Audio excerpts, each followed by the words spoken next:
Now let's talk about gerunds and the common idiomatic expressions that we use them with. If you haven't watched my other videos on how to use gerunds and infinitives as subjects and objects within a sentence, it's a good idea to watch those first because you'll learn a lot about gerunds and infinitives.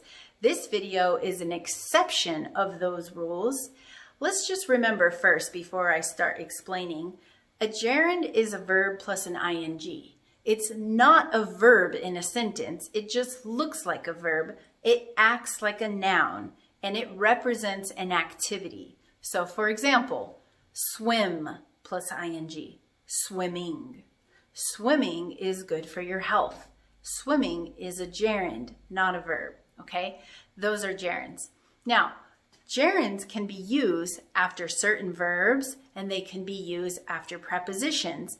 They're not usually used after nouns, but in this video, I'm going to talk about some of the nouns that they are used after and some other verbs that they're used after as common idiomatic expressions that you should know that are very common in English. Okay, so first I'm going to start with the word go. Go is the most basic common word that you will see the gerund after, okay? So go plus gerund. So when we use go plus a gerund, we're talking about an activity, usually some activity, some physical activity, like we can say, I enjoy going swimming, okay? I enjoy going swimming. Here's the going, and here's the gerund. This is the verb of the sentence, enjoy. Enjoy is a verb that requires a gerund after it, and I happen to use the word go. And after go, I can also use another gerund to show activity. Or I can say, we will go running. Later on, go plus gerund, okay? I like to go hiking in the mountains. How about you? These are common expressions used with go, okay? Go hiking, go swimming, go snorkeling, go running, go shopping, go paragliding, go bowling, okay? Now let's talk about another common expression that gerunds are used in, okay? And that is expressions with certain nouns. Now, if you watched my video on infinitives and when to use them, you would know that sometimes we use an infinitive after a noun, like time. And we can say, it's time to go, right?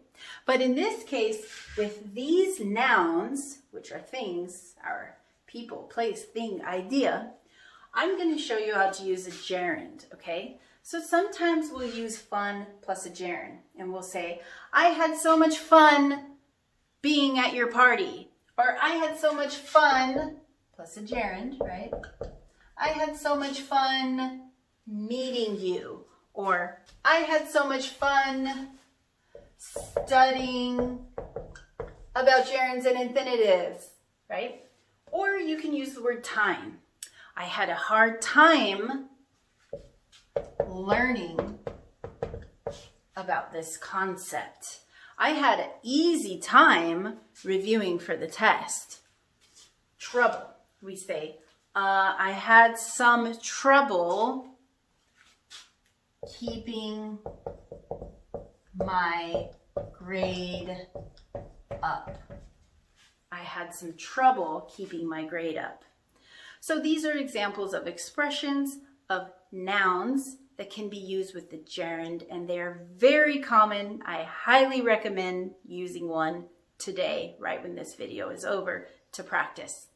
The next common expression with gerunds we use is with certain verbs. Okay, so these words, sit and stand, spend and waste, are verbs that we use expressions of time or expressions of location and a gerund after them. So for example, we might say, I was sitting at my desk listening to music, okay? So after sit and after stand, you're going to use a location.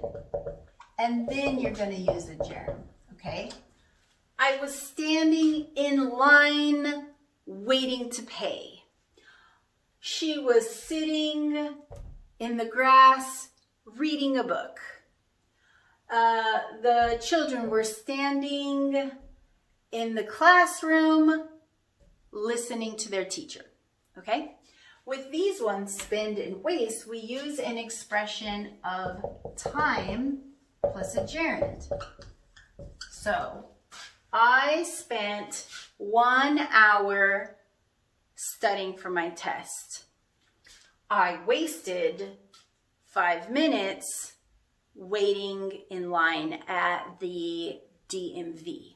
Okay, so these are some very useful, very common expressions that you should know how to use with gerunds. And that's it. I hope that this video has helped you and that right after this you can go and practice some on your own.